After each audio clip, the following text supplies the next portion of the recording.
Libertad de prensa no es solo poder hablar de lo que uno quiere hablar. Es poder hacerlo sin represalias ni hostigamientos. Las emisoras de la radio cadena Democracia presentan el programa de opinión más influyente de la radio.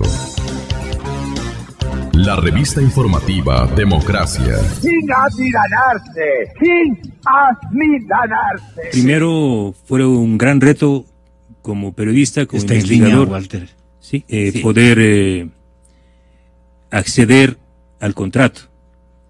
Este contrato se ha manejado en reserva como parte de del procedimiento normal en este gobierno. Fue muy difícil, pero hay gente muy honesta y muy valiosa en Petroamazonas. Jamás revelaré mis fuentes, pero hay gente que está muy indignada.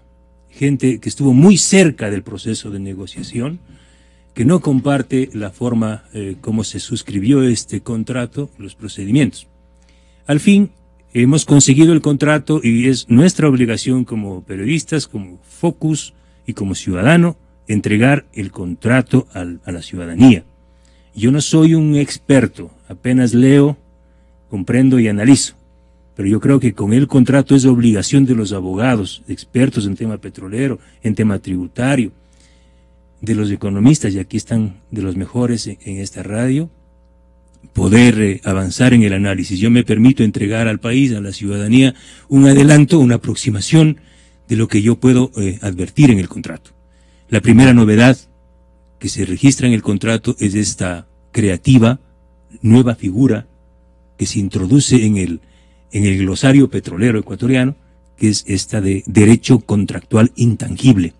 ¿Sí? Aquí la academia tendrá que responder. ¿Qué significación le quieren otorgar? Yo he leído lo que dice el registro oficial. El registro oficial, el decreto es 844, suscrito por el presidente Rafael Correa el día 11 de diciembre del año 2015. 3 días antes de la firma del contrato. Con este decreto se modifica el reglamento de la ley de régimen tributario interno y se crea esta figura del derecho contractual intangible para permitirle al gobierno recibir los $1.000 millones y que estos $1.000 millones que ingresaron al país como adelanto entregado por Schlumberger, estos $1.000 millones pasaron rapidito por las cuentas de Petroamazonas. Apenas se registró en los libros de cuentas porque no se quedó. Este es para mí un tema central. ¿Cómo es que no se quedó? No quedó ahí. Y yo recupero las propias expresiones del presidente Rafael Correa, quien señaló que 650 millones de esos 1.000 millones que ingresaron de Schlumberger sirvieron para pagar los bonos Global 2015. Es decir, aquí había una urgencia económica. Sí. Y para mí este es el centro del tema. La urgencia era pagar los bonos Global. El gobierno dijo que pagando los bonos Global, el riesgo país iba a mejorar. Pero los efectos fueron contrarios. El riesgo país se disparó. Es decir, los beneficiarios aquí directamente de esta operación fueron los tenedores de los bonos Global. Focus está investigando. Ojalá tengamos los nombres de los que tenían los bonos, los papeles, y lo haremos público. Entonces, el primer elemento nuevo en la investigación es este. Se creó esta figura de derecho intangible para recibir los 1.000 millones. Esa plata no ingresa a la economía del bloque 61, no ingresa a la economía del campo Auca. Esa plata fue directo a pagar 650 millones en los bonos y el resto a pagar a las cuentas fiscales para distintas actividades del gobierno, no para exploración y explotación, no para la operación del campo Auca. El señor Villavicencio, derecho intangible. No solo la mano del presidente intervino en la modificación del ordenamiento legal, sino también la del gerente de Petroamazonas. Y en el contrato se establece que su naturaleza jurídica se sustenta en el numeral 612 del procedimiento para las contrataciones de Petroamazonas, una norma inferior salida del puño de la autoridad petrolera que le otorga asimismo amplias potestades para modelar el contrato de prestación de servicios específicos a la medida de necesidades. Es otro numeral el que nos pasa a explicar Fernando. Cuando usted vio esto, abrió tal vez el sitio preciso con la llave número 3 y encontró esta figura de derecho intangible. Me leí todo el registro oficial que está en como anexo del contrato. Ahí está toda la explicación. Entiendo que es muy creativo, es un gobierno muy creativo y tiene abogados casi poetas que han creado esta figura. Entiendo que es un símil del derecho de propiedad intelectual. Pero el tema de fondo es, el gobierno requería 1.000 millones y estos 1.000 millones no entran a la economía del bloque. Sin embargo, van a ser amortizados en los próximos 20 años. Es decir, el petróleo que se extrae del campo Auca, bloque 61, va a permitir pagar estos 1.000 millones de dólares. Esto modifica, altera y vulnera la Constitución de la República, la Ley de Hidrocarburos y el propio contrato de servicios específicos. La Constitución de la República, en el artículo 315, establece que las empresas públicas son autónomas y que solamente los excedentes de las operaciones de las compañías públicas pasarán al presupuesto del Estado luego de las inversiones y reinversiones. Es decir, aquí el gobierno tomó por adelantado recursos de la compañía de Petroamazonas y lo utilizó para pagar deuda externa.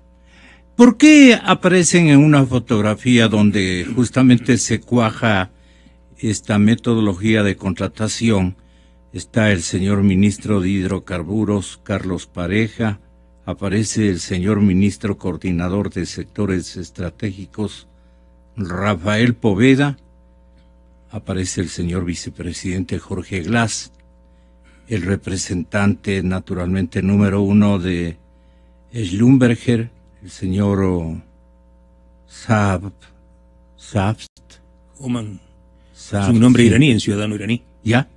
El gerente de Shaya, dice, Ecuador, José Icaza, gerente de Petroamazonas, y celebran la firma del contrato. Producir un barril de petróleo cuesta $35. Por eso yo le pedí a usted que tenga la gentileza más o menos de resumir en qué consiste la maniobra, porque es una maniobra, es una creatividad de último impulso estratégico, no sé cómo calificarle. Vamos a intentar dar muy rápidamente los términos. Por favor. Estamos hablando de un contrato que involucra 299 millones de barriles de crudo liviano. Estas son las reservas probadas del bloque 61 Campo Auca según el contrato. Hay 3 tarifas que se establecen en el contrato. ¿Este campo le venden? Hay 3 tarifas que le establecen en el contrato. Tarifas de servicios. Es un contrato de servicios específicos.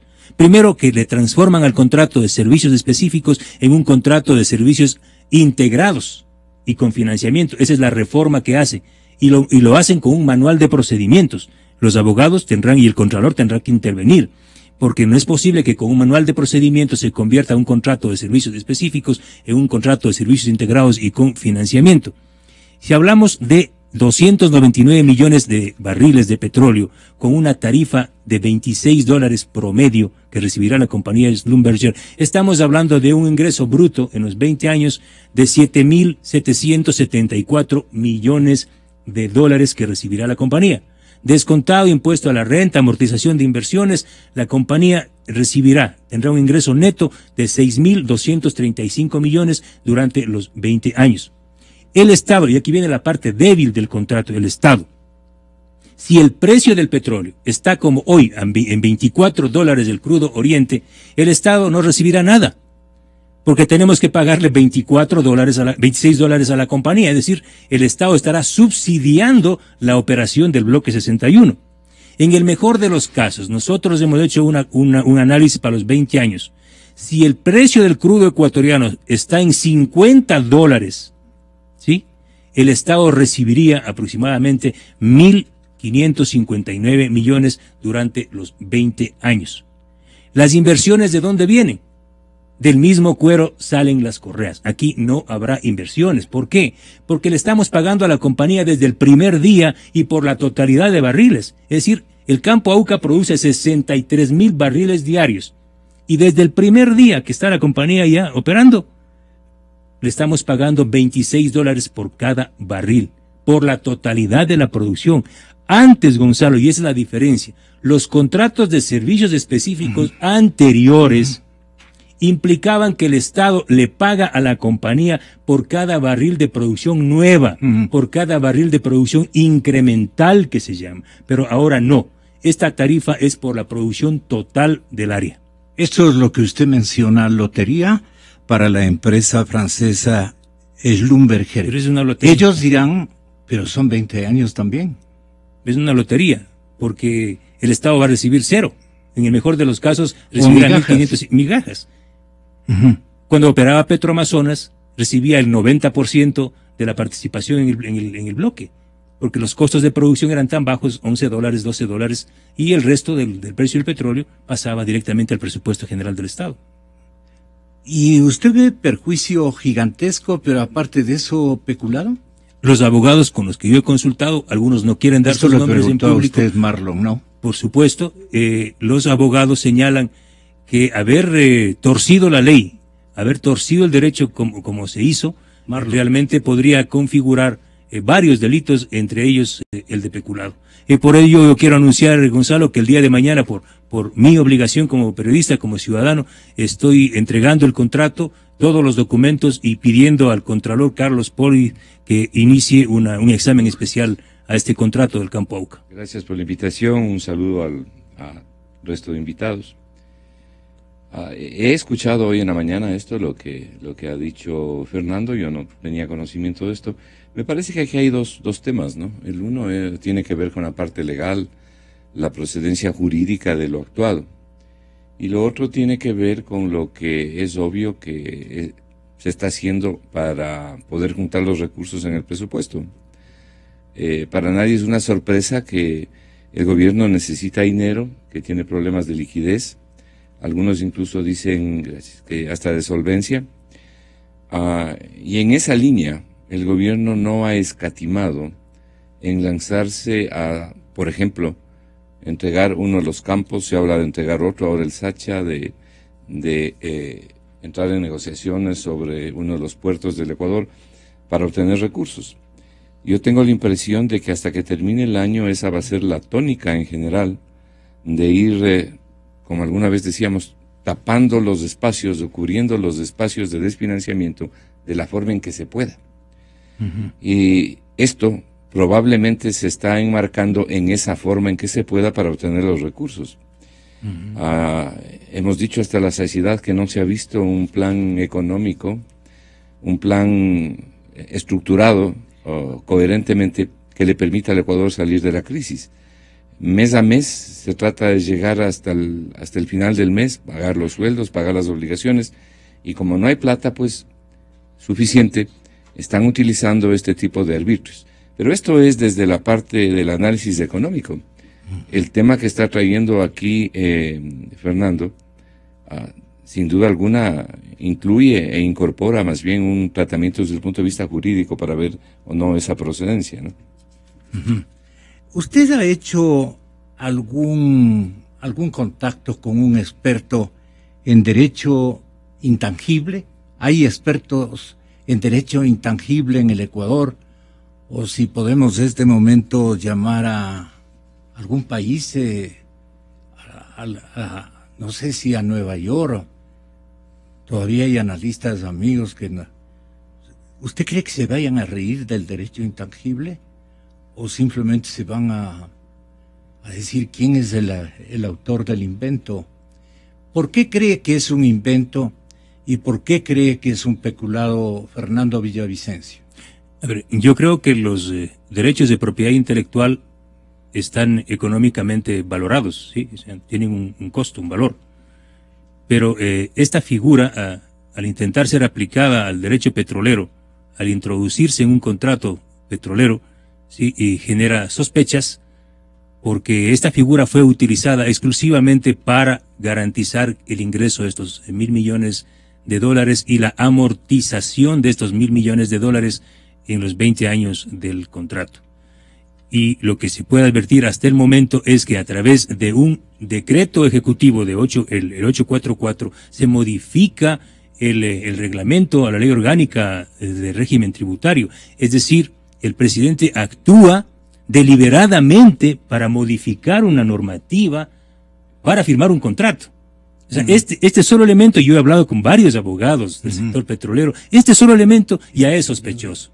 Lo propio hace el gerente de Petroamazonas, la gerencia de Petroamazonas, en horas previas a la firma del contrato, con base a un manual de procedimientos, se modifica el contrato de servicios específicos a la medida. O sea, se legisla desde la gerencia para adaptar un contrato a la medida de las necesidades. Y al fin, como ha dicho aquí Mauricio Pozo, se acaba prácticamente vendiendo el campo Auca. En el fondo es una entrega del campo Auca del bloque 61 a la compañía Schlumberger. Pero mire usted que no es Schlumberger, ¿sí? Es una compañía Shaya. Yo les pregunto, ¿por qué la compañía Schlumberger, que opera aquí en el país desde hace años, que presta servicios ha prestado servicios a Petroecuador, Petroamazonas, a otras compañías privadas, ¿por qué la compañía Schlumberger no firmó directamente este contrato? ¿Por qué tuvieron que crear una pantalla? Esta compañía Shaya Ecuador S.A. fue creada el 20 de noviembre del año 2015, es decir, pocos días antes de la firma del contrato. El contrato se firmó el 14 de diciembre del año 2015. Esta compañía nace con $1,000 de capital, con $1,000. ¿Quiénes son las accionistas? Son las compañías Schlumberger, y no de Francia. Schlumberger Ecuador y Schlumberger creada en los Países Bajos, que es un paraíso fiscal. Y mire usted quiénes son los que negocian del lado de la compañía. Los que negocian el contrato del lado de la compañía es el exsecretario nacional de hidrocarburos, Andrés Donoso Favara. O sea, yo creo que también los temas de la ética de los ciudadanos debe estar sobre la mesa. El señor Andrés Donoso Favara fue el secretario nacional de hidrocarburos y fue quien negoció los contratos de servicios específicos con la propia Schlumberger el año 2011 en el caso del campo El Libertador y Shushufindi. Ahora se pasó al otro lado de la mesa. Y el otro ciudadano, que también fue alta autoridad del Ministerio de Hidrocarburos, Patricio Machado, se pasó también, hoy es gerente de Schlumberger. Es decir, así opera este gobierno, así están las cosas en el país. No hay recato, no. ¿Con quién firma el señor vicepresidente de la República este contrato? Bueno, firma el gerente. Firma el gerente de Petroamazonas. José Icaza, y eso también es interesante. Mire usted que el señor vicepresidente no suscribe absolutamente nada. Como testigos de honor están ahí también, sí, pero mire usted que salió pocos días antes el ministro Pedro Merizalde y el gerente de Petroamazonas, Osvaldo Madrid, salieron de sus cargos. De lo que se pone ahí, yo he conversado con gente muy cercana, ellos no estaban muy de acuerdo con la firma de este contrato. El Servicio de Rentas Internas, ¿qué tenía que hacer? El Servicio de Rentas Internas emite un informe para introducir la figura del derecho intangible y señala a la señora Amoroso que en el caso de los 1.000 millones no aplica el cobro de IVA, del impuesto al valor agregado. Es decir, se le libera también el pago del impuesto al valor agregado. Entonces, con base a ese informe... ¿Y eso es un pecado, la señorita Amoroso? Vamos a ver. A esa fecha, señorita Amoroso. Sí.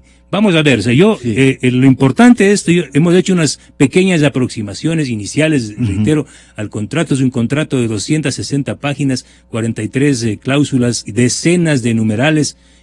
Ponemos a consideración del país este contrato, los anexos, para que los abogados, los economistas y los interesados puedan... Desde mi ángulo, yo en principio, el que se hagan contratos con los campos petroleros que eran de Petroamazonas, no soy contrario a ello, porque pienso que requieren una gran inversión, incluso para aumentar las reservas recuperables. Ahora, en caso del campo Auca, era un campo particularmente atractivo en que se hubiera podido negociar o proponerlo a distintas empresas para ver cuál ofrecía las mejores condiciones.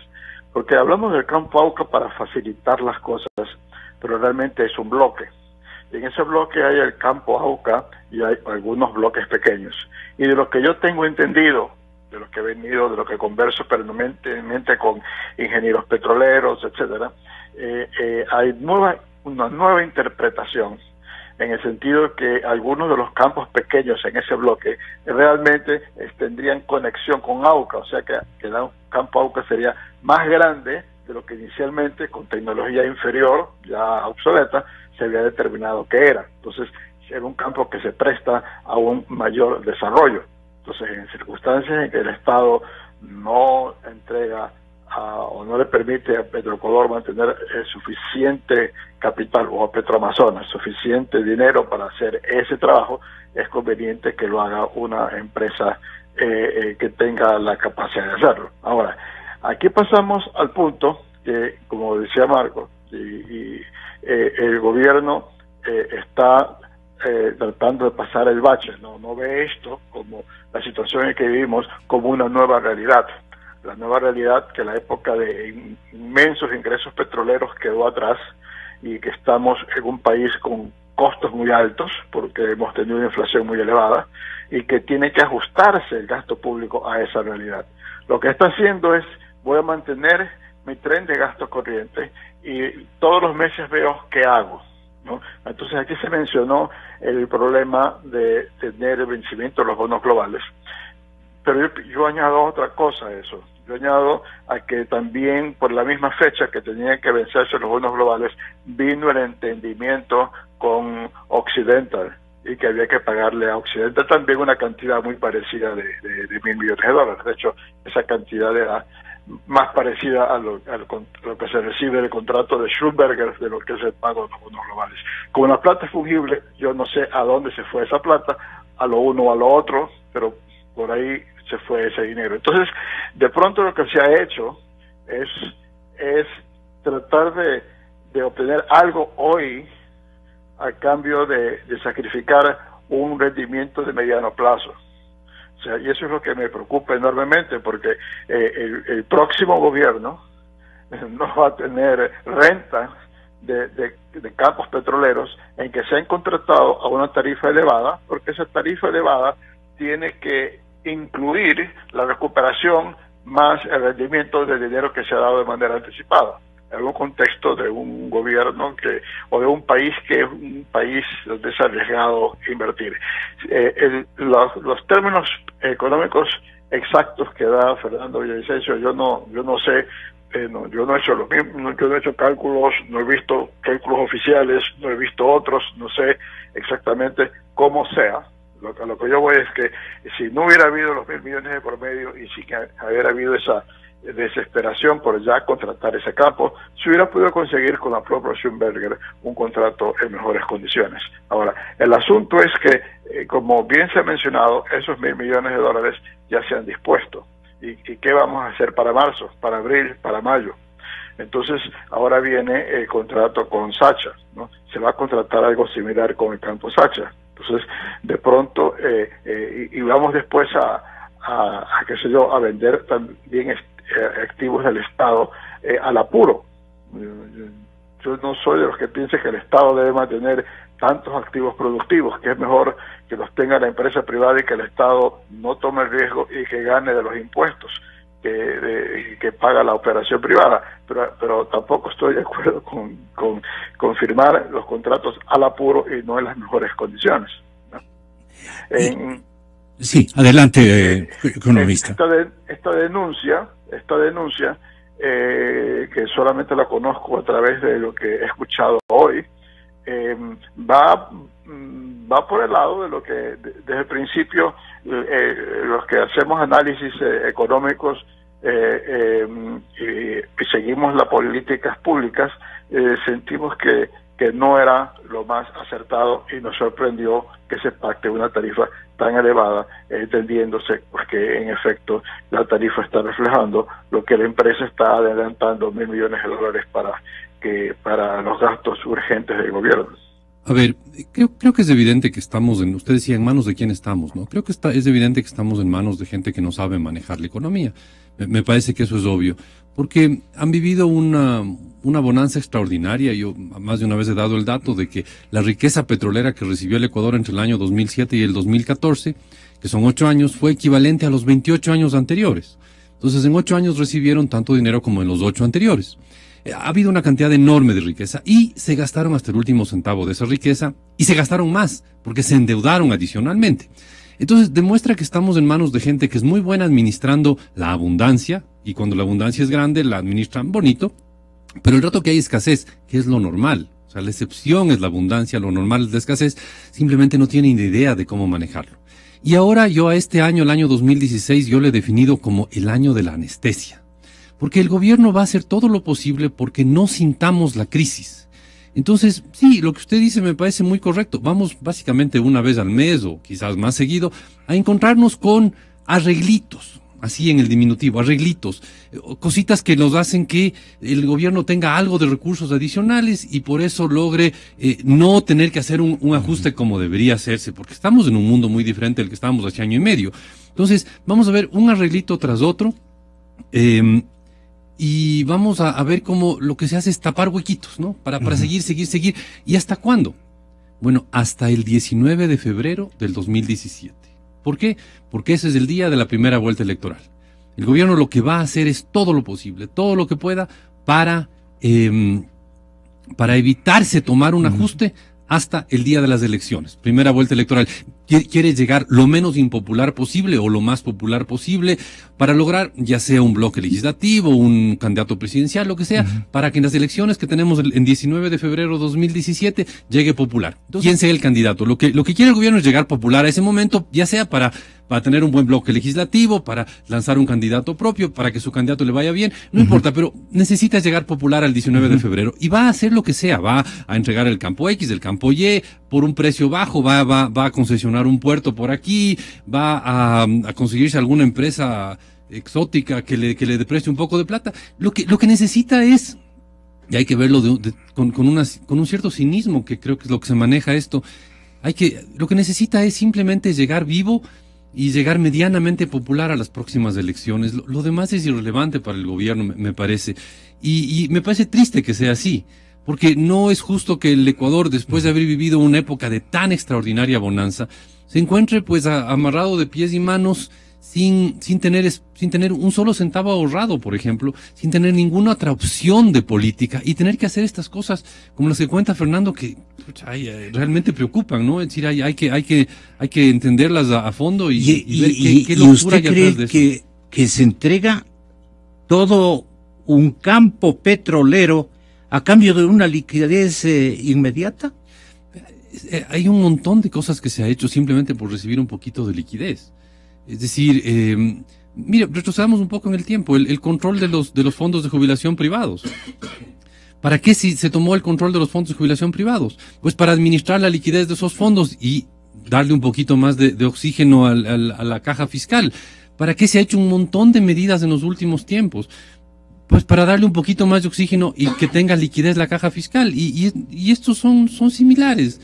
Entonces, ¿por qué se entregó el oro a Goldman Sachs? Para tener un poquito de liquidez, darle un poco de oxígeno a la caja fiscal. Entonces, uno ve un ¿todo es para gasto corriente? No tengo idea en qué gasten. De verdad gastan demasiado y simplemente deberían recortarlo, pero todo son medidas de un gobierno que evidentemente se acostumbró a vivir en una abundancia impresionante y que de golpe, oh sorpresa, ninguna sorpresa, pero sorpresa, se encuentran con que no tienen plata. Y digo ninguna sorpresa porque cualquier persona con 2 centímetros de frente sabe que el precio del petróleo es tremendamente volátil, que hay épocas en que sube muchísimo y épocas en que cae muchísimo y ahora nos tocó una época en que cayó. Ahora, si es que no supieron ahorrar, pues es porque simplemente no tienen esa formación. Yo le aseguro, Gonzalo, que nada de esto veríamos otras cosas, pero ninguna de estas cosas que hemos visto ahorita las veríamos si el precio del petróleo estuviera en $120. Con un precio del petróleo en 120, 150 o $200, simplemente son otras las cosas que veríamos, pero no veríamos ninguna de estas impresionantes distorsiones a la economía que estamos viendo este rato. Veríamos otro tipo de cosas. Entonces, es simplemente que el gobierno está chiro, en palabras del día a día, el gobierno está chiro, no tiene plata, y como no tiene plata, pues toma estas mediditas, que vamos a ver, y yo creo que lo que usted dice es, creo que tiene bastante poder de predicción. Vamos a ver constantemente, ¿no? Cada mes, cada 3 semanas, cada mes y medio, alguna medida de estas en las que nos encontraremos que el gobierno consigue un poquito de liquidez para aguantar unas semanas más, un mes más, cosas por el estilo. Y no nos olvidemos, el horizonte temporal es las próximas elecciones, febrero 2017. Marco. Antes de contestar su pregunta, porque me parece que lo trascendental, lo que la gente seguramente quiere oír, es cómo le vamos a solucionar sus problemas. Ya los economistas y los no economistas hemos pasado un buen tiempo alertando a la ciudadanía y al propio gobierno de la crítica situación económica vive el país, que por lo demás la gente lo siente diariamente cuando tiene que comprar, tiene que pagar, en los desempleos que se están produciendo de manera masiva, la gente sabe eso. Pero la gente lo que quiere oír es cómo se le va a solucionar este problema. Y yo me quiero referir a eso, pero déjeme solamente añadir algo a lo que estaba diciendo Vicente. Y la pregunta es, ¿y por qué pasan estas cosas? Yo creo que sí, es porque no tenemos un petróleo a $120, entonces el gobierno tiene mayores necesidades y mayores angustias financieras, económicas. Pero además, esta es una consecuencia directa desde lo que hizo la Asamblea de Montecristi, que es el relajamiento de las disposiciones legales que permiten y facultan aquí un juego libre. Por ejemplo, toda la vida en el Ecuador para poder endeudarse se requerían informes de diferentes instancias, de comités multidisciplinarios, multiinstitucionales, todo eso se ha eliminado. Las restricciones que habían o los controles que habían al endeudamiento público, a los límites de endeudamiento público, solo ha quedado esa regla macrofiscal. Los controles al déficit fiscal, hasta cuánto podía el Ecuador tener un déficit, no más del 3% del PIB. ¿Para qué se podían utilizar los recursos? Eran términos establecidos sobre todo en la ley de responsabilidad fiscal y desde antes en la ley de régimen monetario y Banco del Estado. Todo esto se ha vuelto laxo. Se ha terminado en un pequeño comité de financiamiento que preside el ministro de Coordinación Económica, comité creado en este Código Monetario y Financiero. Entonces, esto de volver a las leyes laxas o de volver los arbitrios jurídicos laxos permite hacer todo esto. Esta es una de las cosas que hay que volver atrás. Esta es una de las cosas que hay que recapitular y hay que volver a darle al Estado la seguridad de lo que se puede y no se puede hacer, donde las gentes tienen que opinar. Para hacer una cosa así, es evidente que deben haber informes previos. Esa fue la sorpresa central. Alguien está desesperado por dinero, fue mi primera imagen. El día 11 de diciembre es el 11D, es el día D. En ese día hacen todo. Ese 11, el presidente promulga el decreto ejecutivo 844, creando esta novísima figura de derecho contractual intangible. El mismo 11 en Petroamazonas no duermen, trabajan a full día y noche, y la comisión que analizó la propuesta de Shaya Schlumberger emite el informe y el directorio, que es la máxima instancia de Petroamazonas, son los informes jurídico, económico y el informe técnico elaborado por la comisión, conocen ese día, son decenas, centenares de fojas, Gonzalo, estudios, mapas geofísicos y todo el directorio en un solo día. Y además, ¿cómo hace el 11? ¿Que ya sabía acaso que estaba por promulgarse el decreto ejecutivo en el registro oficial? ¿Cómo sabían? ¿O trabajaron simultáneamente entre la presidencia de la República, el abogado Alexis Mera, y los abogados de la presidencia, los abogados de la vicepresidencia, los abogados de Petroamazonas estaban trabajando simultáneamente? ¿Y cómo el Procurador General del Estado, un día antes de que el directorio de Petroecuador apruebe la contratación, el procurador Diego García emite informe favorable para que sea el tribunal o un citral el espacio donde se haga el arbitraje posible, los arbitrajes? ¿Y cómo es que el Servicio de Rentas Internas también el día 10 se moviliza todo el SRI? Es decir, se mueve todo el aparato del Estado por $1.000 millones, Gonzalo. Yo voy a rescatar lo que acaba de decir el doctor Luis Calero, a quien respeto profundamente, uno de los buenos abogados en derecho petrolero. Él acaba de decir que lo que implicaría esto es una simulación. Aquí lo que hubo, según esas palabras, es un endeudamiento. Aquí se contrató deuda con Schlumberger, es decir, ahora ya no vamos al Fondo Monetario Internacional, es decir, ahora las transnacionales petroleras se convirtieron en los multilaterales. Muy interesante, terriblemente preocupante, ¿sí? Y mañana será Gente Oil, posiblemente esta empresa que está ofertando para el campo Sacha, cuya gerente es la hija del exministro Wilson Pastor, Silvana Pastor Tapia, y capitales cataríes que están aquí. Los cataríes estaban aquí la semana anterior en Quito hablando con el vicepresidente Glass y hablando con el canciller. ¿Qué pasó con nuestro país? Dios mío. Es decir, aquí el doctor Calero está poniendo el título. Aquí hubo una simulación. Se hizo un crédito a la compañía Schlumberger para pagar los bonos Global. Deuda para pagar deuda, y a cambio de ello se comprometió la explotación petrolera de uno de los mejores campos. Y también Calero ha dicho una cosa muy importante, y el economista Spurrier.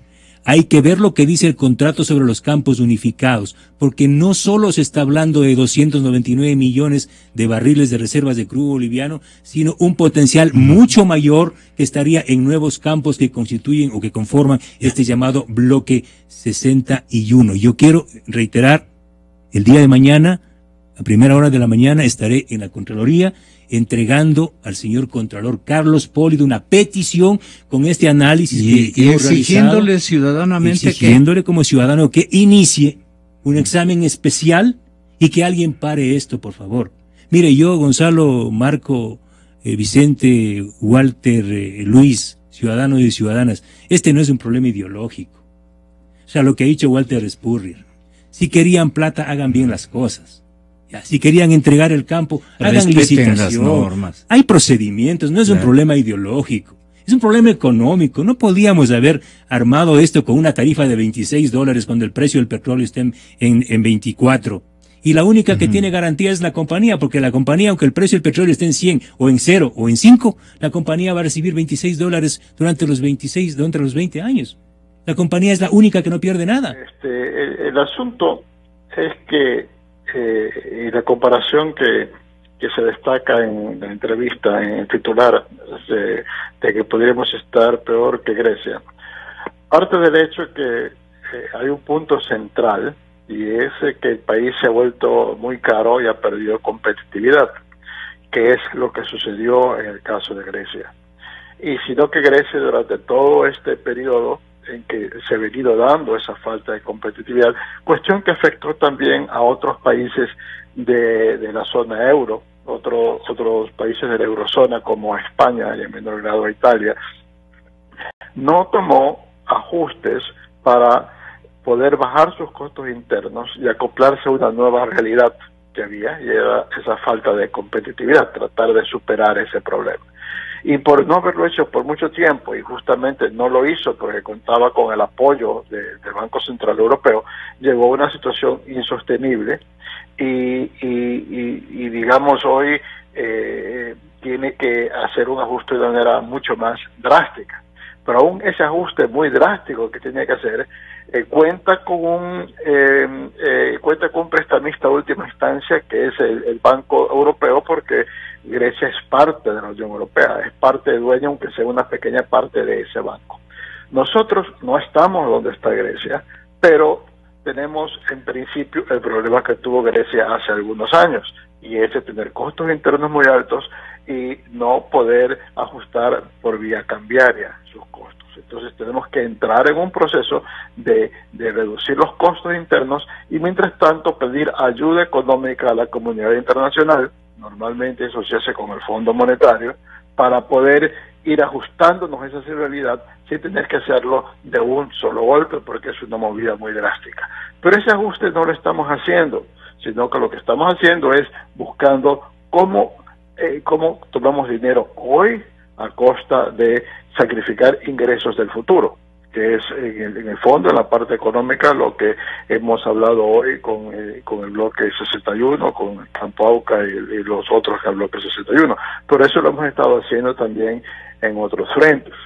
Entonces, el asunto es que el momento en que lleguemos a una situación prácticamente insostenible, nadie va a ser ese prestamista de última instancia, porque no somos parte de la Unión Europea, tenemos el dólar, y Estados Unidos no se compromete con ningún país dolarizado a apoyarlo, solamente se compromete a la economía de los Estados Unidos. Estados Unidos no va a decir, usted porque es dolarizado le voy a prestar dólares. No, nosotros nos hemos dolarizado por nuestra propia cuenta, no nos hemos dolarizado porque hemos entrado en una conversación con el Banco Central de los Estados Unidos para ser parte de ese mecanismo monetario.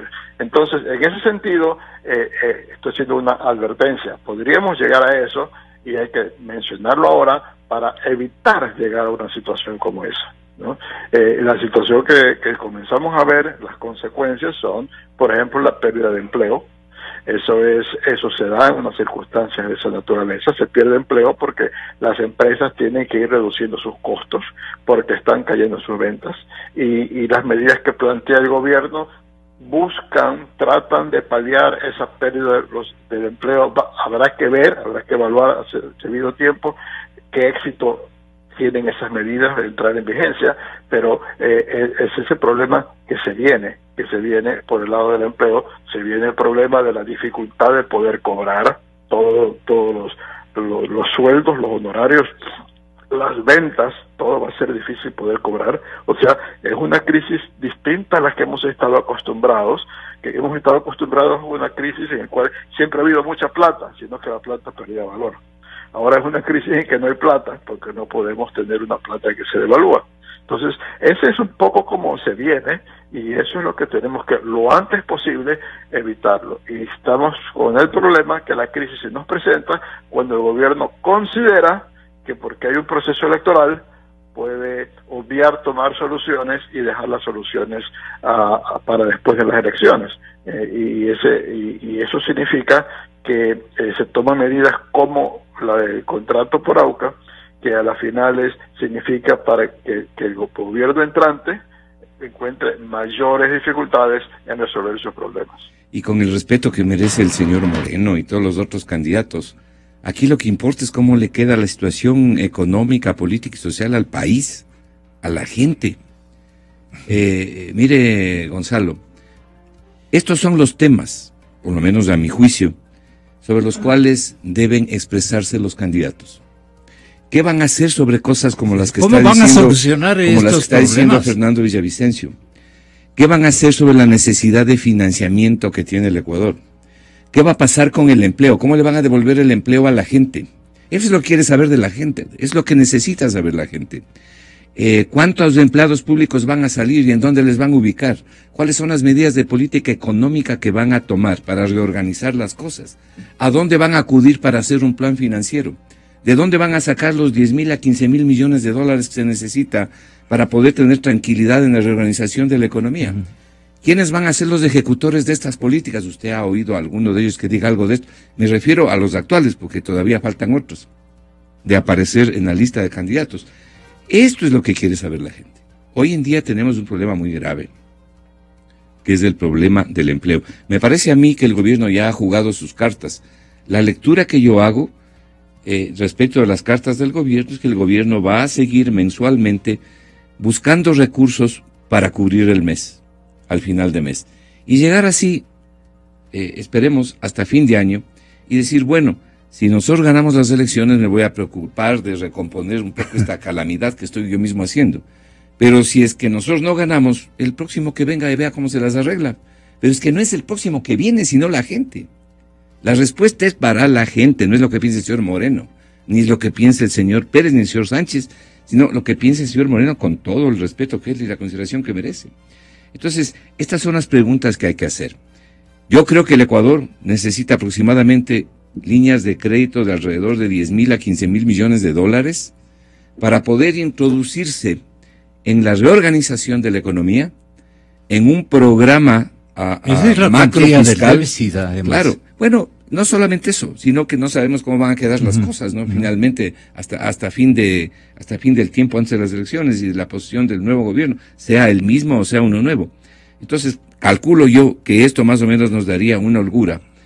Y no hay forma de llegar a tener este dinero, esta cantidad de dinero, si es que el Ecuador no presenta un plan económico coherente. Y no solamente al Fondo Monetario. A los colaterales. A los colaterales y al mundo, para que venga también inversión extranjera directa. Así es. Y sobre todo, cuando hablamos de inversión extranjera directa, nos referimos también a la plata de los nacionales en el exterior, que probablemente es más importante que la otra, ¿no?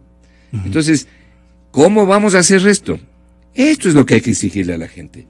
Y la única forma de poder hacer esto es con ese plan. Sí, hay algunos economistas que estamos hablando del establecimiento de un plan, no por gusto, como dice Ben Acosta, sino porque no hay otra forma de poder obtener el financiamiento que requiere el Ecuador para poner las cosas en orden. Miren, 2 medidas inmediatas. Por ejemplo, la eliminación absurda de este absurdo impuesto que hay, que es el anticipo del impuesto a la renta. Esos son más o menos $1.000 millones que tendrían las empresas para reactivar el consumo que está cayendo, cayendo. Entonces uno dice, pero en esta crisis... Están cerrando los negocios. La eliminación del 5% a la salida de divisas, el desmantelamiento de las salvaguardas. Entonces, claro, uno puede decir, pero en esta crisis es quitarle plata al gobierno, pues. Entonces, si le quitan esta plata, ¿en qué quedamos? Para eso se requiere el programa. Para eso se requiere de 10.000 a 15.000 millones para tener la plata que nos permita llevar adelante todo un programa de generación de empleo. Y esto es lo que deben decir los candidatos, a mi juicio por lo menos. Ya sabemos cuál es la situación económica, ya sabemos el gasto, ya sabemos que de los 265.000 millones que llevan gastados hasta diciembre, el 80% es gasto corriente, ya todo eso sabemos. Ya se ha diagnosticado hasta la saciedad. Ahora sí las soluciones. Muchas gracias. Gracias, economista Flores, gracias, economista Albornoz, muchas gracias a Fernando Villavicencio y al respetable caballero y amigo doctor Walter Spurrier.